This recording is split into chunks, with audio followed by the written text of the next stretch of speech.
ভারতের সংবিধান রচনার পটভূমি ও গণপরিষদ, making of Indian constitution and its background.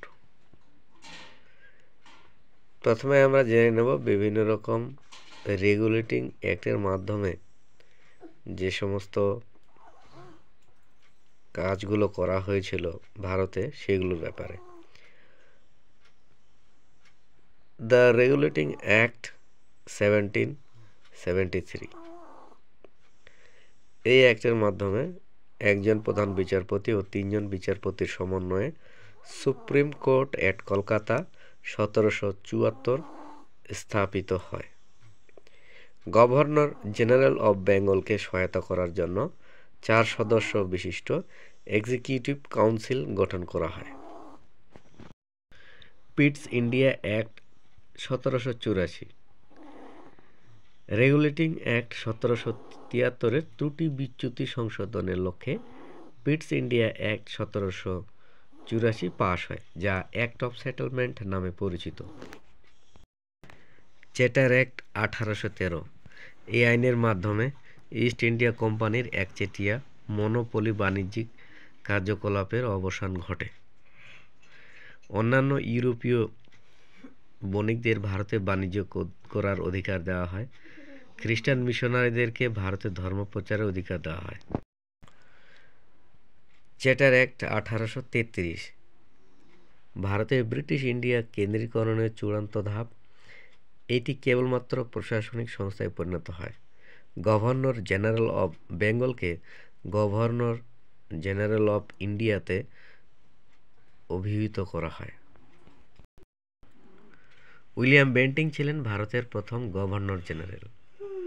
Civil servant নিয়োগের জন্য অবাধ প্রতিযোগিতার ব্যবস্থা করা হয়।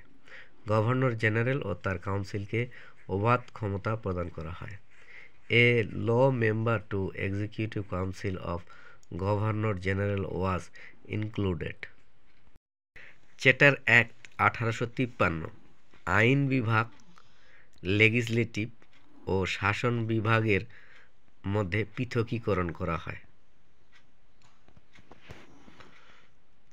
দি ক্রাউন রুল 1858 থেকে 1947, গভর্নমেন্ট অফ ইন্ডিয়া অ্যাক্ট 1858, এই আইন act for the good government of India নামে পরিচিত।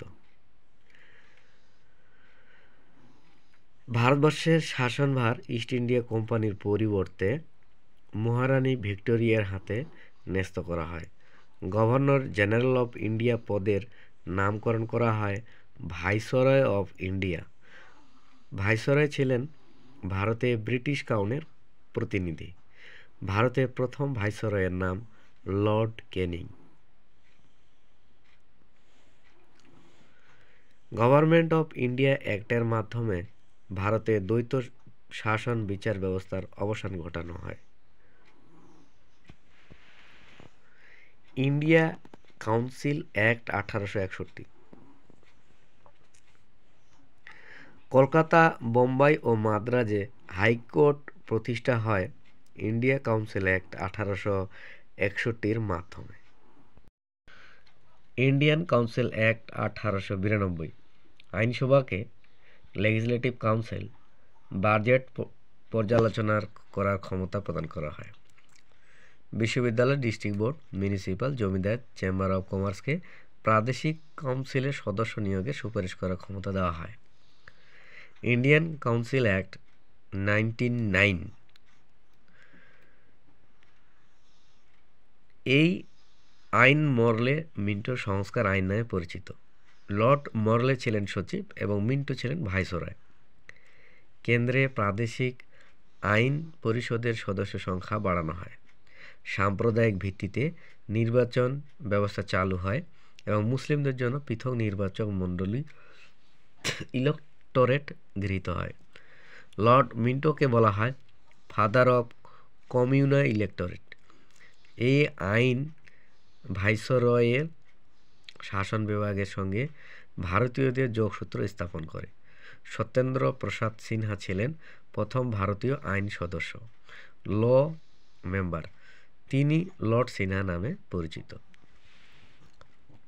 গভর্নমেন্ট অফ ইন্ডিয়া অ্যাক্ট 1919, এই আইন মন্টেগু চেমসফোর্ড নামে পরিচিত। প্রাদেশিক সরকারকে স্বায়ত্তশাসনমূলক প্রতিষ্ঠান গঠনের বিষয়ে অধিক ক্ষমতা প্রদান করা হয়। কেন্দ্রীয় আইনসভাকে দ্বিকক্ষ বিশিষ্ট করা হয় এবং দেশে প্রত্যক্ষ নির্বাচন শুরু হয়। 1926 সালে সেন্ট্রাল পাবলিক সার্ভিস কমিশন গঠিত হয়। শিখ, খ্রিস্টান, অ্যাংলো ইন্ডিয়ান ও ইউরোপিয়ানদের জন্য পৃথক ইলেক্টরেট তৈরি হয়। এই আইন বলে কেন্দ্রীয় বাজেট থেকে প্রাদেশিক বাজেট আলাদা করা হয়। এই আইনের প্রেক্ষিতে সাইমন কমিশন গঠিত হয় 1927 সালে এবং রাওলাট আইনে 1919 সালে বিনা বিচারে শাস্তি এবং কারাদণ্ডের বিধান রাখা হয়। গভর্নমেন্ট অফ ইন্ডিয়া অ্যাক্ট 1935 প্রদেশ এবং প্রিন্সলে স্টেটগুলিকে নিয়ে অল ইন্ডিয়া ফেডারেশন গঠিত হয়। প্রাদেশিক সরকার দ্বৈত শাসন ব্যবস্থা ডায়াচারি তুলে দিয়ে প্রাদেশিক স্বায়ত্ত শাসন চালু করা হয়। কেন্দ্রীয় শাসন ব্যবস্থায় ডায়ার্কি চালু হয়, ফলে যুক্তরাষ্ট্রীয় কাঠামো ও ট্রান্সফার্ড দুটোকে আলাদাভাবে বিভক্ত করা হয়। Government of India act 1935 brought the character of Indian government from unitary to federal। পিছিয়ে পড়া শ্রেণী, ব্যাকওয়ার্ড ক্লাসেস, মহিলা, ওমেন ও শ্রমিক শ্রেণীর লেবার শ্রেণীর জন্য পৃথক নির্বাচক মণ্ডলীর বা ইলেক্টোরেট ব্যবস্থা করা হয়। কেন্দ্রীয় সরকারের মুদ্রা এবং ঋণ নীতির জন্য রিজার্ভ ব্যাংক অফ ইন্ডিয়া গঠিত হয় 1935 সালে।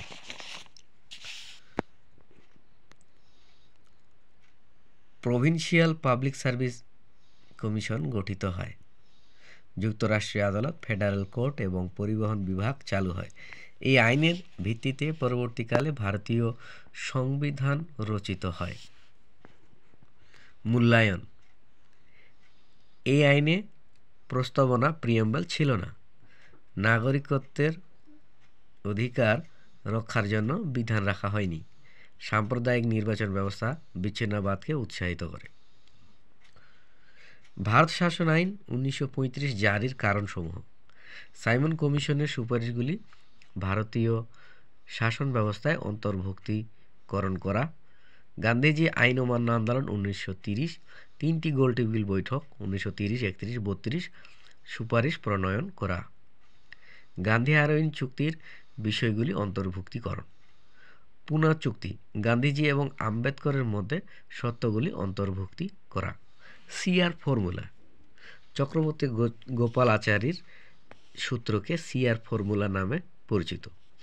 রাজা গোপালাচারী সূত্র 1944 ছিল অল ইন্ডিয়া মুসলিম লীগ এবং ইন্ডিয়ান ন্যাশনাল কংগ্রেসের মধ্যে রাজনৈতিক অচল অবস্থা সমাধান করার একটি পৃথক প্রস্তাব। মুসলিম লীগের অবস্থান ছিল ভারতের মুসলমান এবং হিন্দু দুটি পৃথক জাতির, তাই মুসলমানদের নিজস্ব জাতির জন্য পৃথক দেশ তৈরির প্রস্তাব ছিল। অন্যদিকে কংগ্রেস ভারত বিভক্ত করা ধারণা বিরোধী ছিল। সিআর ফর্মুলা মূল নীতিটি ছিল যে অঞ্চলগুলিতে মুসলমানদের সংখ্যাগরিষ্ঠতা অর্জন করেছিল সেখানকার লোকেদের মতামতের ভিত্তিতে লীগকে মুসলিম পাকিস্তান দেওয়ার প্রস্তাব যেন কংগ্রেস মেনে নেয়। সি গোপালাচারী 1947 থেকে 1948 সাল পর্যন্ত পশ্চিমবঙ্গের রাজ্যপাল হিসেবে দায়িত্ব পালন করেছিলেন। ইন্ডিয়ান ইন্ডিপেন্ডেন্স অ্যাক্ট 1947 কারণসমূহ। দ্বিতীয় বিশ্বযুদ্ধের ফলে ব্রিটিশ সরকার আর্থিক ক্ষতি হয়। ক্রিপস প্রস্তাব 1942, ক্যাবিনেট মিশন প্ল্যান 1946, গণপরিষদ গঠনের জন্য প্রস্তাব, ব্রিটিশ সরকারের বিরুদ্ধে নৌ বিদ্রোহ এবং সামরিক বিদ্রোহ। বিষয়বস্তু: ব্রিটিশ শাসনের অবসান হয় 1947 সালের 15 আগস্ট থেকে স্বাধীন ও সার্বভৌম দেশ হিসেবে ভারত আত্মপ্রকাশ করে। ইন্ডিয়ান ইন্ডিপেন্ডেন্স অ্যাক্ট 1947 দুটি স্বাধীন দেশ ভারত ও পাকিস্তান গঠিত হয়, secretary of state of India পদের অবলুপ্তি ঘটে। Governor general and provincial governors সাংবিধানিক প্রধান হিসেবে কার্য সম্পাদন করতে শুরু করেন। সিভিল সার্ভিসের নিয়োগ secretary of state of India কর্তৃক নিয়োগের ক্ষেত্রে কোটা বন্ধ হয়। ব্রিটিশ সরকার কর্তৃক চালু হওয়া যে কোনো আইন বাতিল করার ক্ষমতা ভারতীয় গণপরিষদের হাতে অর্পিত হয়। Crown ceased to be the authority, dominion status was given. Lord Mountbatten শেষ ব্রিটিশ গভর্নর জেনারেল এবং স্বাধীন ভারতের প্রথম গভর্নর জেনারেল। লর্ড মাউন্টব্যাটেন শেষ ব্রিটিশ গভর্নর জেনারেল এবং স্বাধীন ভারতের প্রথম গভর্নর জেনারেল। চক্রবর্তী রাজাগোপালাচারী প্রথম ভারতীয় গভর্নর জেনারেল এবং তিনি আবার সর্বশেষ governor general of India. Chakraborty Rajagopalachari প্রথম ভারতীয় গভর্নর জেনারেল এবং তিনি আবার শেষ গভর্নর জেনারেল অফ ইন্ডিয়া। গণপরিষদে প্রতিনিধিত্ব গঠনের বণ্টন। ক্যাবিনেট মিশনের প্রস্তাব অনুযায়ী গণপরিষদে মোট আসন সংখ্যা ছিল 389টি। এর মধ্যে 11টি ব্রিটিশ শাসিত প্রদেশের জন্য 292টি আসনের মধ্যে মুসলিমদের জন্য ছিল 78টি, শিখদের জন্য 4টি এবং সাধারণদের জন্য 210টি আসন নির্ধারিত হয়। মুখ্য নির্বাচন কমিশনার শাসিত দিল্লি এবং আজমির, মারওয়ার, কুর্গ ও ব্রিটিশ বেলুচিস্তানের একজন করে প্রতিনিধি ছিলেন। এগুলি ব্যতি রেখে দেশীয় রাজ্যগুলির মনোনীত প্রতিনিধিদের জন্য মোট 93টি আসন বরাদ্দ করা হয়। গণপরিষদে কমিটি ও তার সভাপতিগণ। খসড়া কমিটির সভাপতি ছিলেন বি.আর. আম্বেদকর। স্টিয়ারিং কমিটির সভাপতি ছিলেন ডক্টর রাজেন্দ্র প্রসাদ। কেন্দ্রীয় ক্ষমতা সম্পর্কিত কমিটির সভাপতি ছিলেন পণ্ডিত জওহরলাল নেহরু। কেন্দ্রীয় শাসনতন্ত্র সম্পর্কিত কমিটির সভাপতি ছিলেন পণ্ডিত জওহরলাল নেহরু।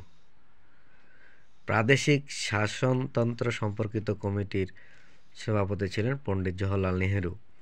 মৌলিক অধিকার সংক্রান্ত sub committee fundamental rights sub কমিটির সভাপতি বা প্রেসিডেন্ট ছিলেন জে.পি. কৃপালিনী। মৌলিক অধিকার সংখ্যালঘু আদিবাসী বিষয় সংক্রান্ত কমিটির সভাপতি বা প্রেসিডেন্ট ছিলেন সর্দার বল্লভভাই প্যাটেল। সংখ্যালঘু সম্পর্কিত উপদেষ্টা কমিটি মাইনরিটিস সাব কমিটি সদস্য ছিলেন এইচ.সি. মুখার্জি। সভার কার্যাবলী সম্পর্কিত কমিটির প্রেসিডেন্ট ছিলেন জি.ভি. মাভালাঙ্কর। জাতীয় পতাকা সম্পর্কিত কমিটির সদস্য ছিলেন রাজেন্দ্র প্রসাদ। স্বাধীন ভারতের প্রথম মন্ত্রিসভার সদস্যগণের তালিকা 1947। জওহরলাল নেহরু পররাষ্ট্র এবং প্রধানমন্ত্রী,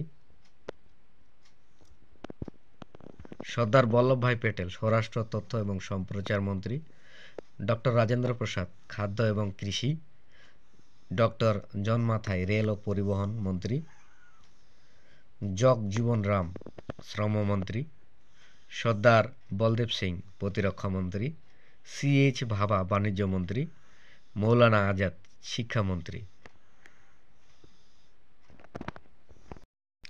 রফি আহমেদ কিদওয়াই যোগাযোগ, সি. গোপালাচারী শিক্ষা ও চারুকলা, ভি.এন. গ্যাডগিল শ্রম, খনি এবং শক্তি, আর.কে. সঙ্গুৎখম চেট্টি অর্থমন্ত্রী, ডক্টর বি.আর. আম্বেদকর আইনমন্ত্রী, রাজকুমারী অমৃত কাউর স্বাস্থ্যমন্ত্রী, শ্যামাপ্রসাদ মুখার্জি শিল্প ও সরবরাহ মন্ত্রী। গণপরিষদের সদস্যদের দলগত আসন সংখ্যা। কংগ্রেসের ছিল 208টি, মুসলিম লীগের ছিল 73টি, নির্দল ছিল 8টি। এছাড়া কৃষক প্রজা পার্টি, তপশিল জাতি, ইউনিয়নিস্ট মুসলিম, শিখ ও কংগ্রেসি, ইউনিয়নিস্ট, তপশিলি জাতি, কমিউনিস্ট পার্টি প্রত্যেকের একটি করে আসন ছিল। সংবিধান রচনা। Making of Indian constitution. গণপরিষদের ধারণা দেন প্রথম এম.এন. রায় 1934 সালে। কংগ্রেসের পক্ষ থেকে গণপরিষদ গঠনের দাবি প্রথম তোলা হয় 1935 সালে। সেই দাবি গ্রহণ করা হয় 1940 সালের আগস্ট মাসে। ভারতের সংবিধান রচনার জন্য গণপরিষদ গঠনের উদ্দেশ্যে ব্রিটেনের শ্রমিক সরকার 1946 সালের 24শে মার্চ ক্যাবিনেট মিশন ভারতে প্রেরণ করেন। ক্যাবিনেট মিশনের সদস্যগণ: স্যার প্যাথিক লরেন্স, তিনি ছিলেন secretary of state for India এবং মিশনের প্রধান; স্যার স্ট্যাফোর্ড ক্রিপস এবং এ.ভি. আলেকজান্ডার। ক্যাবিনেট মিশনের রিপোর্ট যেসব সুপারিশের কথা বলে: সাম্প্রদায়িক নির্বাচনের ভিত্তিতে গণপরিষদ গঠন এবং প্রাদেশিক আইনসভার নির্বাচন হবে। কোনো প্রদেশ ইচ্ছা করলে নতুন সংবিধান রচনা করতে পারবে। ক্যাবিনেট মিশনের প্রস্তাব 16 মে 1946 অনুসারে গণপরিষদের আসন সংখ্যা নির্ধারিত হয় সাম্প্রদায়িকতার ভিত্তিতে। মোট আসন 389 জন। মোট সদস্য 389 জন। চিফ কমিশনার অঞ্চল থেকে দিল্লি, আজমির, মারওয়ার, কুর্গ এবং ব্রিটিশ বালুচিস্তান সদস্য সংখ্যা ছিল 4 জন। গভর্নর শাসিত প্রদেশ থেকে ছিল 292 জন। দেশীয় রাজ্য থেকে সদস্য ছিল 93 জন। প্রসঙ্গত, দেশ ভাগের পর গণপরিষদের সদস্য সংখ্যা হয় 299 জন। দেশভাগ ও পৃথক গণপরিষদ গঠনের কথা ঘোষণা করা হয় মাউন্টব্যাটেন প্ল্যান 3 জুন 1947 দ্বারা। গণপরিষদের গঠনের জন্য নির্বাচন হয় 1946 সালের জুলাই মাসে। নির্বাচনে ইন্ডিয়ান ন্যাশনাল কংগ্রেস 208টি, অল ইন্ডিয়া মুসলিম লীগ 75টি এবং অন্যান্য ছোট ও নির্দল প্রার্থীরা 15টি আসনে জয়ী হয়।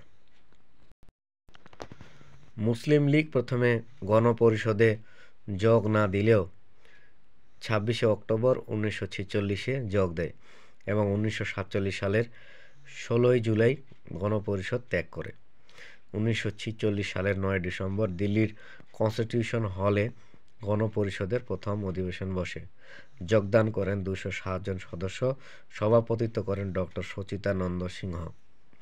ডক্টর রাজেন্দ্র প্রসাদ 11 ডিসেম্বর 1946 গণপরিষদের সভাপতি নির্বাচিত হন। সহসভাপতি হন হরেন্দ্র কুমার মুখার্জি। একই সঙ্গে ভারতীয় খ্রিস্টানদের প্রতিনিধিত্ব করেন অন্য সহসভাপতি ভিটি কৃষ্ণ মাচারি। প্রথম অধিবেশন 13 December 1946 Jawaharlal Nehru objective resolution পেশ করেন, যা সংবিধানের দর্শন, গঠন এবং মূল বিষয় কী হবে তা নির্ধারিত করে। এর উপর ভিত্তি করে সংবিধানের প্রস্তাবনা রচিত হয়। প্রথম অধিবেশন শেষ হয় 23 ডিসেম্বর 1946। পঞ্চম অধিবেশন থেকে গণপরিষদ 14 আগস্ট 1947 সার্বভৌম ক্ষমতার অধিকারী হয়ে ওঠে। সংবিধান তৈরির খসড়া কমিটি ড্রাফটিং কমিটি 1947 সালের 29 আগস্ট গঠিত হয়। খসড়া কমিটির অধিবেশন হয়েছিল 11টি। মোট কার্য দিবস ছিল 114 দিন।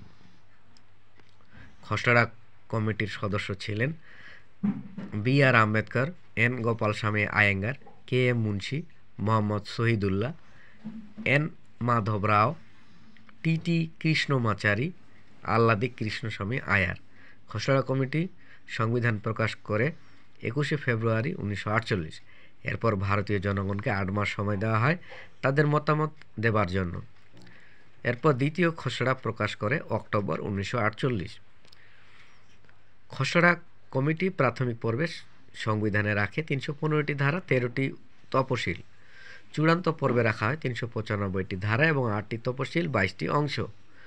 গণপরিষদ কর্তৃক আইন গৃহীত হয় 26 নভেম্বর 1949 এবং এই দিন থেকেই নাগরিকত্ব নির্বাচনের প্রথম মতন গুরুত্বপূর্ণ 15টি কার্যকরী ধারা করা হয়। এই দিন স্বাক্ষর করেন 284 জন সদস্য। বাকি সংবিধানের অংশ কার্যকরী হয় 26শে জানুয়ারি 1950। গণপরিষদে জাতীয় পতাকা গ্রহণ করা হয় 22 জুলাই 1947। জাতীয় পতাকার নকশা তৈরি করেন পিঙ্গালি বেঙ্কাইয়া। জাতীয় পতাকা গৃহীত হয় 1947 সালের 22শে জুলাই। জাতীয় সঙ্গীত গৃহীত হয় 24 জানুয়ারি 1950 সালে। গণপরিষদ ডক্টর রাজেন্দ্র প্রসাদকে রাষ্ট্রপতি হিসেবে নির্বাচিত করে 24শে জানুয়ারি 1950। গণপরিষদে কমিউনিস্ট সদস্য ছিলেন সোমনাথ লাহিড়ী। গণপরিষদে সাংবিধানিক পরামর্শদাতা ছিলেন বেনিগাল নারসিং রাও। সংবিধান তৈরিতে মোট সময় লাগে 2 বছর 11 মাস 18 দিন এবং খরচ হয় 64 লক্ষ টাকা। মোট কমিটি গঠন করা হয়েছিল 13টি। 26শে নভেম্বর 1949-এর পূর্বে 1935 সালের ভারত শাসন আইন দ্বারা ভারতের শাসন ব্যবস্থা পরিচালিত হয়। বর্তমানে সংবিধানের 448টি ধারা, 12টি তফসিল এবং 22টি অংশ রয়েছে। ভারতের আসল সংবিধানটি হাতে লিখেছিলেন প্রেম বিহারী নারায়ণ রায়জাদা এবং প্রতিটি পৃষ্ঠায় অনন্যভাবে শান্তিনিকেতনের শিল্পীরা সাজিয়েছিলেন। বিত্তর হর রাম মোহন সিনহা এবং নন্দলাল বসুর নেতৃত্বে শান্তিনিকেতনের অন্যান্য শিল্পীদের সহযোগিতায় প্রতিটি পৃষ্ঠায় অনন্যভাবে সাজানো হয়েছিল। প্রথম লোকসভা নির্বাচন অনুষ্ঠিত হয় 1951 থেকে ফেব্রুয়ারি 1952। ভারতীয় সংবিধানের জনক ডক্টর বি.আর. আম্বেদকর। সংবিধান দিবস ভারতের সংবিধান গ্রহণের স্মরণে আমাদের দেশে প্রতি বছর 26শে নভেম্বর সংবিধান দিবস পালিত হয়। 1949 সালের 26শে নভেম্বর ভারতের গণপরিষদ ভারতের সংবিধান গ্রহণ করে, যা 1950 সালের 26শে জানুয়ারি থেকে কার্যকর করা হয়। দুর্গাদাস বসু ছিলেন একজন ভারতীয় আইনবিদ এবং আইনজীবী। তিনি 1950 সালে ভারতের সংবিধান সম্পর্কিত মন্তব্য এবং ভারতীয় সাংবিধানিক আইন সম্পর্কিত কেসবুক লিখেছিলেন। Commentary on the Constitution of India 1950 and Casebook on the Indian Constitution Law. Government of India Act was biggest source for the Constitution of India. সংবিধান কার্য করার জন্য 26 জানুয়ারি দিনটিকে বিশেষভাবে বেছে নেওয়া হয়েছিল, কারণ 1930 সালের এই দিনে ভারতীয় জাতীয় কংগ্রেসের লাহোর অধিবেশনের ডিসেম্বর 1929 অনুযায়ী সিদ্ধান্ত অনুযায়ী পূর্ণ স্বরাজ দিবসটি পালিত হয়েছিল। 1935 সালে ভারত শাসন আইনের পরিবর্তে ভারতের সংবিধান কার্যকরী হয়েছিল। গণপরিষদের শেষ অধিবেশনটি হয়েছিল 24শে জানুয়ারি। Indian Constitution of India was adopted by the Constitution Assembly on November 26, 1949. During which of the following periods did the Constituent Assembly deliberate upon and finalize the Constitution of India? December 1946, November 1949. The Constitution of India established a parliamentary system of government following the patterns of Britain. Who was the President of Constituent Assembly? Dr. Rajendra Prasad. Mark the correct date and the year in which Indian Constitution came into being, 26 January 1950. Who was the President of Indian Constitution Assembly? Dr. Rajendra Prasad. The cabinet mission came to India in the year 1946. The Constitution of India was adopted by Indian Constituent Assembly. Indian Constitution was prepared by Dr. B.R. Ambedkar. Sangvidhan Divas or Constitution Day is celebrated in India on 26 November. Montagu-Chelmsford report is associated with Government of India Act 1919. Name the chairman of the Fundamental Rights Subs Committee of the Constituent Assembly, J.B. Kripalani. The drafting committee of Indian Constitution was formed by the Constituent Assembly on 29th August 1947. The Constitution of India was enacted by a constitutional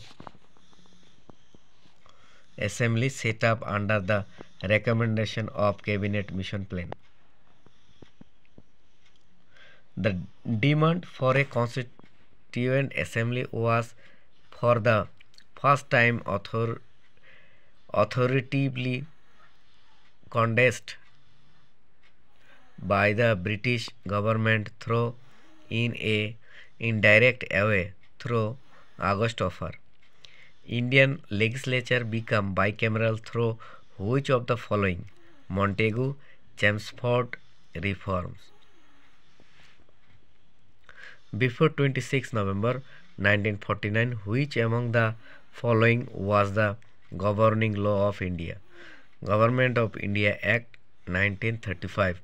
Dr. Rajendra Prasad was not a member of which of the following committee of the Constituent of the following committee of the Constituent Assembly? Order of Business Committee. Which among the following best supported the idea of inclusion of fundamental rights in our Constitution? Sapru Committee Report on Constitutional Proposals 1945. Rajaji formula was suggested by C.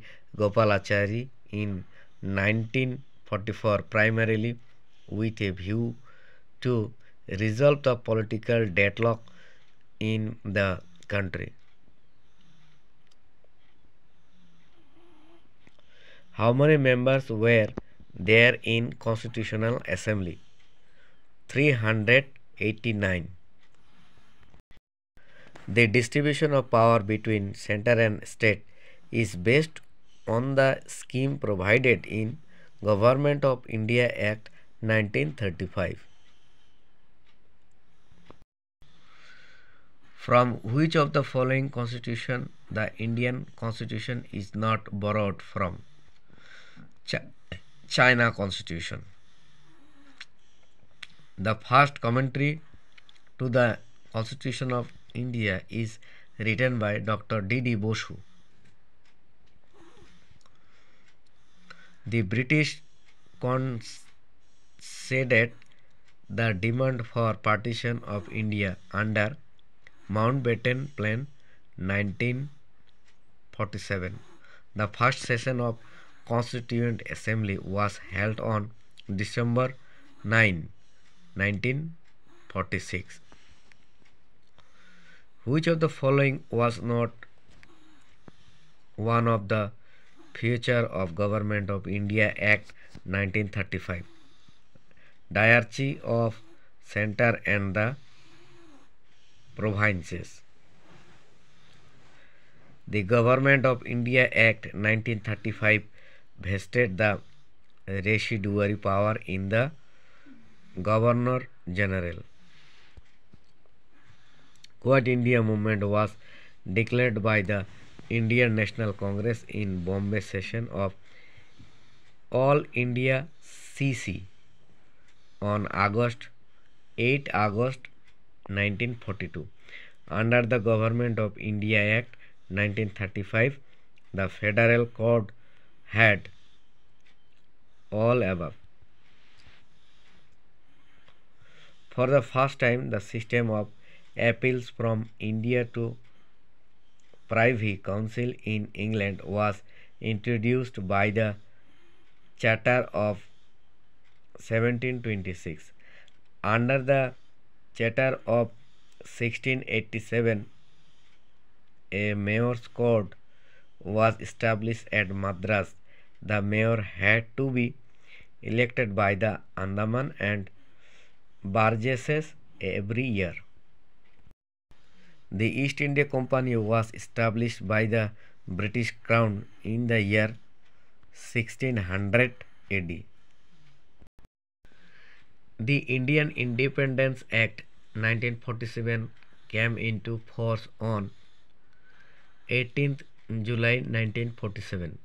The first session of Constituent Assembly was held on 9th December 1946.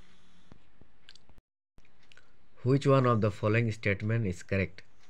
The Constituent Assembly of India was elected by the provincial assemblies in the year 1946. Who among the following was the chairman of the Union Constitution Committee of the Constituent Assembly? Jawaharlal Nehru. Under whom among the following was the first draft of the Constitution of India prepared in October 1947 by the advisory branch of the Office of the Constituent Assembly, B.N. Rao. Which of the following is or are the principal features of the Government of India Act 1919? Introduction of the diarchy in executive government of the provinces. Dissolution of legislative authority by the center to the provinces. The Government of India Act of 1919 clearly defines the jurisdiction of the central and the provincial governments. Montagu-Chelmsford proposals were related to constitutional reforms. In the federation established by the Government on India Act of 1935, residuary power were given to the Governor General. Consider the following statements about the Charter Act of 1813. That ended the trade monopoly of the East India Company in India except for trade in tea and trade with China. It asserted the sovereignty of the British Crown over the Indian territories held by the company.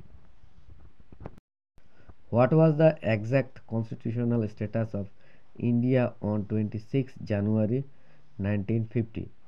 A sovereign democratic republic. When was the Indian Constitution first adopted?